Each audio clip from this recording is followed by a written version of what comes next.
So in the last video, we talked about forced vibration of undamped single degree of freedom systems. And here we're going to discuss forced vibration of damped single degree of freedom systems. So there are two main sections in this chapter. And in this video, we're just going to focus on section 5.1. So talking about damped spring mass systems up to including transmissibility of forced damped systems. And then in the next video, we'll consider base excitation in damped systems. So let's look at our damped spring mass system. So you can recall the simple damped spring mass system. We've got a mass, a spring, and a damper. And now here we're talking about forced vibration. So we've also got this disturbing force, F naught sine omega t. So we can draw a free body diagram, mass acceleration diagram of this system, as we can see here. And we draw this with everything, all the coordinates in the positive coordinate direction. So the equation of motion for this system can be found from Newton's laws. So looking at some of the forces in the vertical direction, sum of F equals ma. We've got our disturbing force, F naught sine omega t, minus the spring force, kx, minus the damping force, cx dot. And this is balanced by our ma, which is mx double dot. So we can rearrange this to get the familiar equation of motion here. And you notice that we've got something on the right-hand side. So it's not a homogeneous equation because we've got a forced system. So we get this F naught sine omega t on the right-hand side. So we know from our previous work that the solution to this is a linear combination of the homogeneous solution as well as the particular solution. So the governing equation has the solution of this form, xh of t plus xp of t. Again, the homogeneous solution plus the particular solution. So the homogeneous part we know from our study of free vibrations of damped systems is given by the expression here. So we've got our damping ratio zeta, our natural frequency p, and some constants a and b that are related to the initial conditions. Now we can assume a particular solution that is of a similar form to the forcing function. So we assume that particular solution is x sine omega t minus phi. And so then we can differentiate this to find x dot p and x double dot p. And substitute these assumed values for x of p into our particular solution, or into our equation of motion.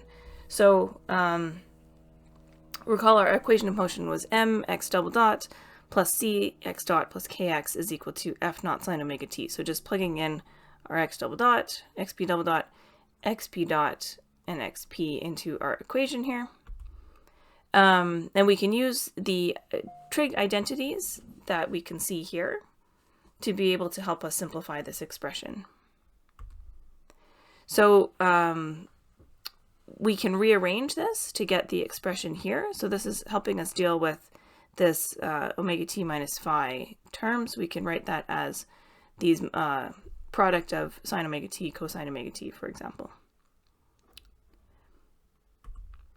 So you can see we've got these sine omega t terms, which have the coefficients shown by the underlined values here.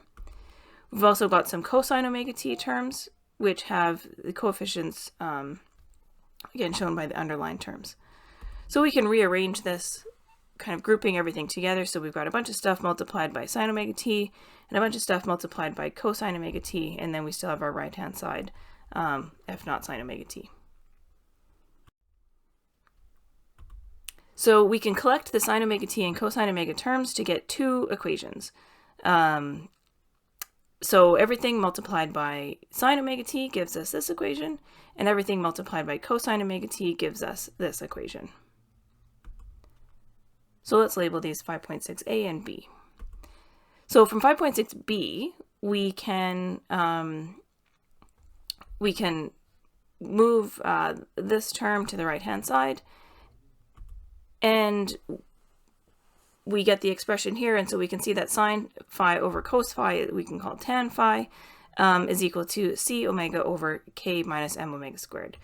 So that means the phi is equal to tan inverse of that quantity. Now, let's look at what we can do with the other equation. So if we multiply 5.6a by cosine phi and 5.6b by sine phi and then add them together, we get this expression. And if we do the same thing, or similar, 5.6a times sine phi minus now 5.6b times cos phi gives us this expression. So now we've got two new equations that we can work with here. So these terms, the cosine squared phi plus sine squared phi, are equal to 1. If we then square this equation and square this equation and add the results, then we get what is shown here. So that will give us another cos squared plus sine squared, which goes to 1. So then we just end up with f naught squared on the left-hand side, and all of this on the right-hand side. So we can rearrange this for x, and we see that x is equal to f naught divided by the square root of k minus m omega squared squared plus c omega squared. So the particular solution is, remember we assumed a particular solution of the form x sine omega t minus phi. So this is plugging this in for x, and we haven't plugged it in for phi, but we know what the expression for phi is. So the total solution is the homogeneous solution, which was all this part, plus the particular solution. Now we're usually interested only in the steady state response. So if you recall what we talked about in chapter 4, after some time, this homogeneous part will actually damp out. So because of this decay term, after a little bit of time, the homogeneous solution won't contribute anymore, and we're just left with the steady state solution, which is the particular solution here. So if we're only interested in the steady state solution, or the steady state response, which we are in many cases, then we can say that x of t is equal to just this expression. So let's look at this and rearrange it so we get it in terms of our usual non-dimensional values. So this can be rewritten as just dividing by k. And we know from our previous discussions that f naught over k is the delta static, or the static stretch in the spring. So if the force f naught was applied statically, then the amount that the spring would displace is delta static. And we also know that m over k is just equal to 1 over p squared. For again, p is our natural frequency. We also have this other term, so c omega over k. So we know that from our previous discussion on damping in chapter 3, that the critical damping constant Cc is equal to 2mp. So we can multiply this expression by 2mp over Cc, because that's just equal to 1. That whole ratio there. And then that allows us to work with some of these different terms. So now we can see that we can consider C over Cc. So C is the damping in the actual system. Cc is the critical damping constant. And we can look at m over k, and then we've got this p omega. So C over the critical damping constant is our damping ratio. So the amount of damping present in the system divided by the critical damping constant is our damping ratio. And m over k we know is 1 over p squared. So this reduces to 2 zeta omega over p. So now we can substitute all of those into our equation 5.12 to get the expression here. So x is, again, we're talking about the steady state response, so is this delta static divided by the square root of 1 minus omega over p squared plus 2 zeta omega over p squared times sine omega t minus phi, where this is our amplitude x. So let's call this equation 5.13. So if we divide by delta static, we see that this expression is the dynamic magnification factor, or the DMF, for the damped situation. So if we applied the force statically, we would get a deflection of delta static, but because we're applying it dynamically, we actually get this response, and so the difference between them is, or the ratio between them is our dynamic magnification factor. So if you recall, equation 5.7 was what we had written for the expression for our phase angle phi. Again, we've still got this in terms of C and K and M, but we can rewrite it in terms of our quantities that we're interested in, like the zeta and P. So C omega over K minus M omega squared, we can divide by K. We know that we can rewrite this as the numerator as 2 zeta omega over P, and then the denominator is 1 minus omega over P squared. So this means our phase angle, written in terms of our zeta and our natural frequency, is equal to this expression here.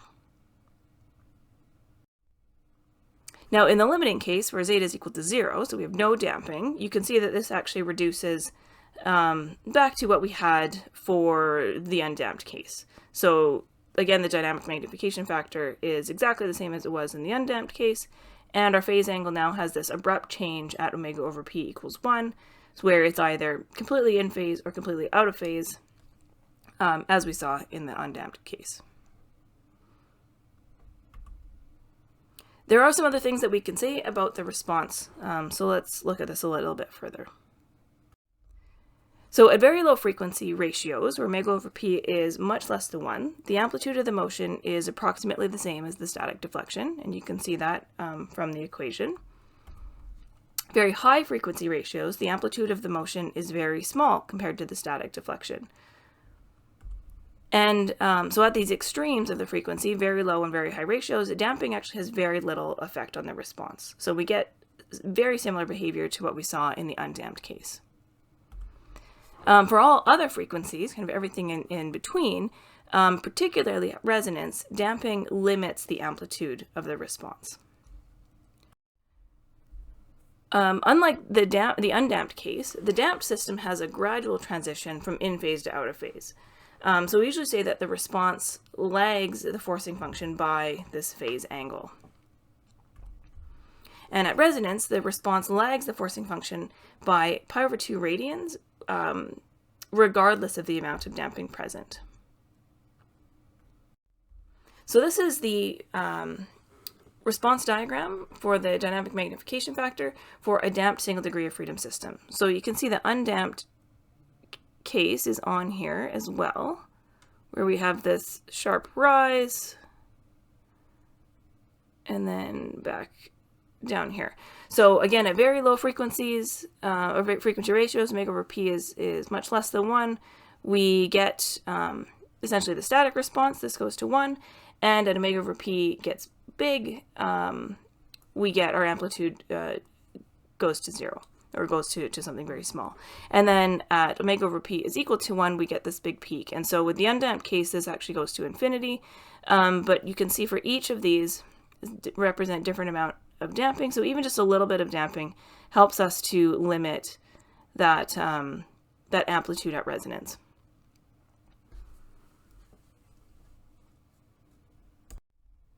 And this is what the phase angle diagram looks like. So again, the undamped case had this abrupt transition from completely in phase to completely out of phase. And then the more damping that's included in the system, so you can see all these values of damping, the more damping that's included in the system, the more kind of gradual this transition is. But what is consistent between them is that at omega over P is equal to 1, they all pass through the same point, a phase angle of pi over 2, regardless of the amount of damping present. So we talked a bit about the graphic representation previously, and so we can revisit that here in the forced vibration of the damped system. So this was our equation of motion, our mx double dot plus c x dot plus kx equals f naught sine omega t. So we can rearrange this, as we can see here. So just bringing the forcing function onto, bringing everything onto one side of the equation. So this is the disturbing force, this is the spring force, this is the damping force, and this is an inertia force. So we can interpret each of these terms as the vertical component of a vector rotating counterclockwise at a rate of omega radians per second, as we'll see on the next slide. So similar to what we talked about previously. So if we've got these 4 vectors representing our 4 forces, the vertical component of each one represents this. If these are rotating with a speed of omega, the vertical component represents these different forces. So this is our disturbing force, the vertical component of our F naught vector. This is the spring force, the vertical component of our kx vector. This is the damping force, the vertical component of our cx omega vector, and the inertia force, the vertical component of our mx omega squared vector. Now the sum of all these vectors must equal 0.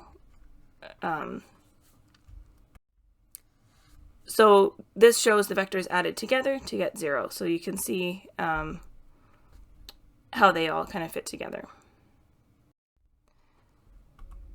So from this figure, we can see the following, we can see a few relationships. So first we can see that F naught squared is equal to this expression. So this is if we look at this triangle, so the F naught is the hypotenuse, so F naught squared is equal to kx minus mx omega squared. So this is kx minus mx omega squared. So that's this amount squared plus this amount squared. And we can also see this is our angle phi. So this angle is, or the tan of this angle is equal to cx omega divided by this amount, which again we said was kx minus mx omega squared. So now we can find the amplitude and the phase angle from our equation. So this is the amplitude. So we just take this equation and rearrange it for x to find the amplitude, and then the phase angle we get directly from here, just tan inverse of that.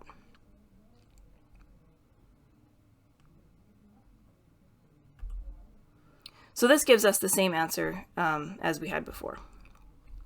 And I should note, to go from here to here, we've also divided by x in each of these terms. So this is just another way to kind of think about it, using this kind of graphical representation, if that's helpful for your understanding. Now we can examine the effect of damping in 3 different situations. So when omega over p is less than 1, omega over p is equal to 1, and omega over p is greater than 1. So let's look at our graphic representation again. So this is with omega over p is less than 1. So in this situation, the inertia force, this one, is smaller than in magnitude than the spring force. And you can also see that the damping is quite small, and the phase angle here is less than pi over 2. When omega over p is exactly equal to 1, then the inertia force and the spring force are equal. And then you see we've got the damping force here as well, and the phase angle is exactly equal to pi over 2.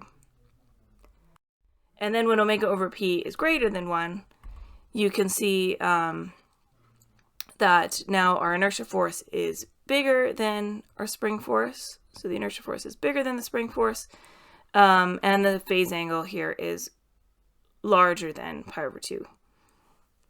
And you can see again the damping force is quite small.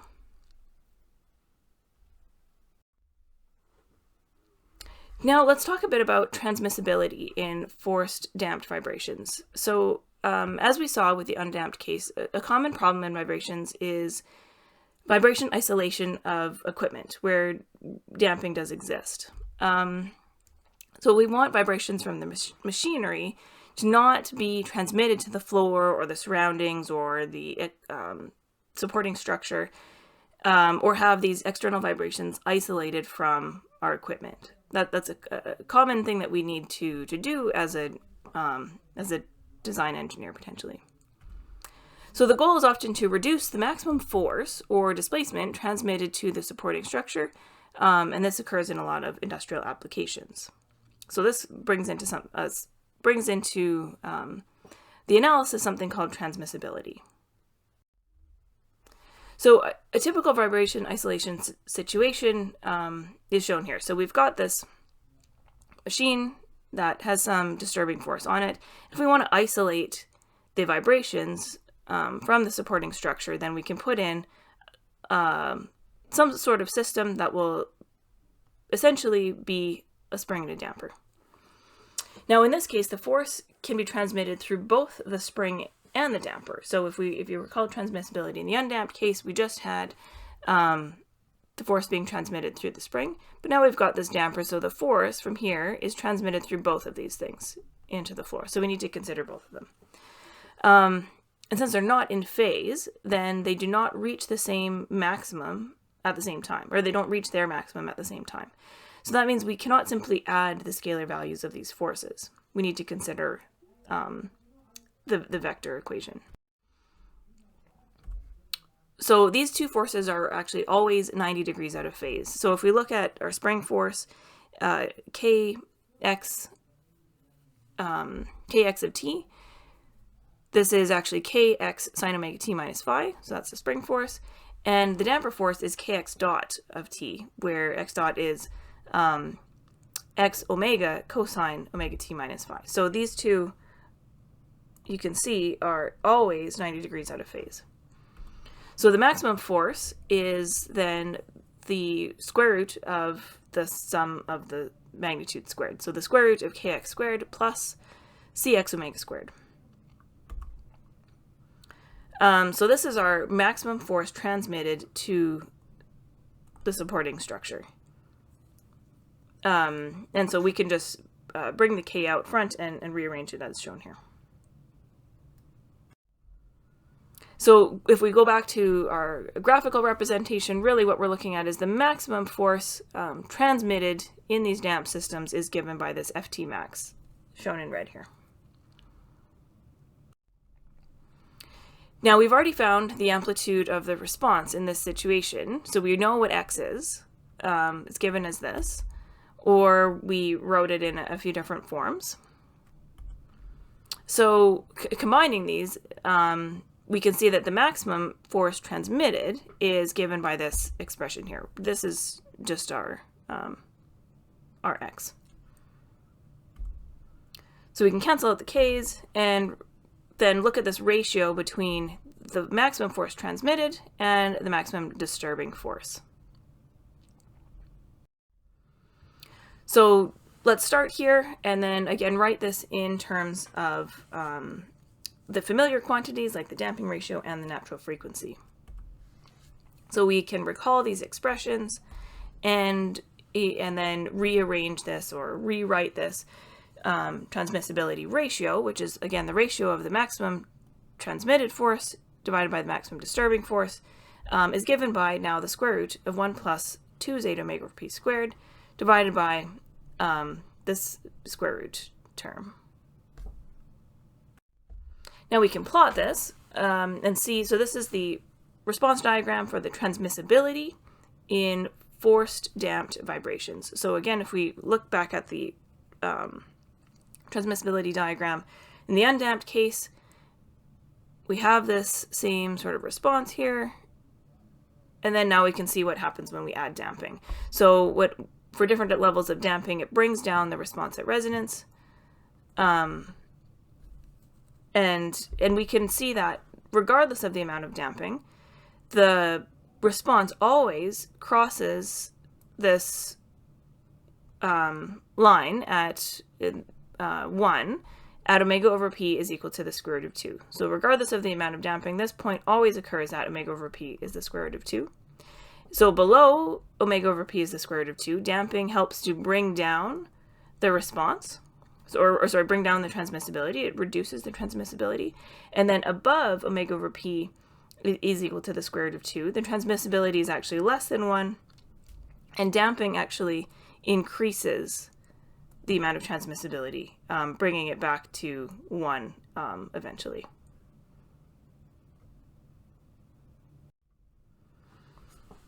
Now, again, we can consider the rotating imbalance case, which is a common cause of forced vibrations when we have some sort of machinery with a rotating part.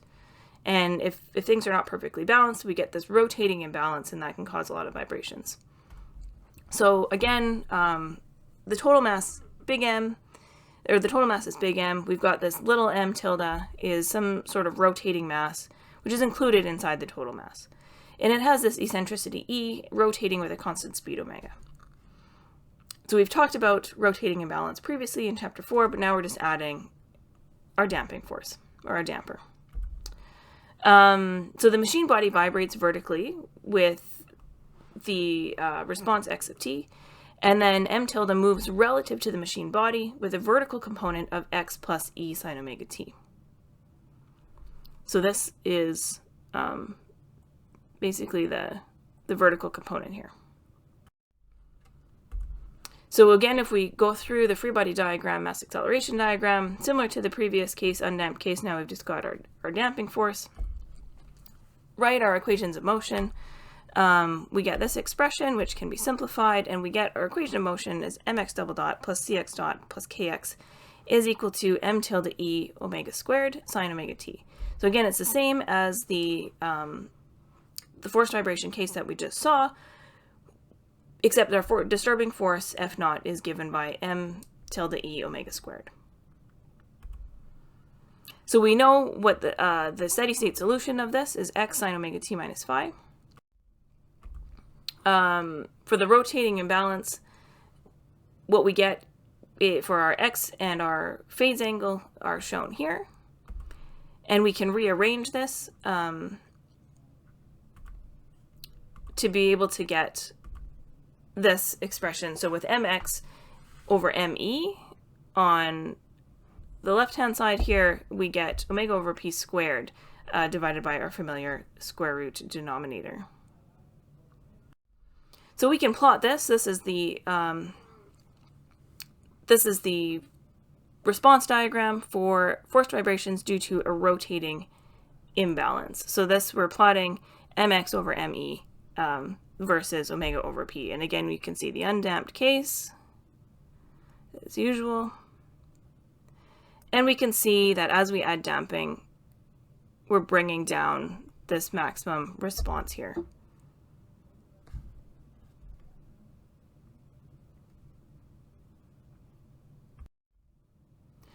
So at slow speeds, the disturbing force me omega squared is very small, so the response is very small, as we saw before. At resonance, omega over p is equal to 1, and mx over me is equal to 1 over 2 zeta.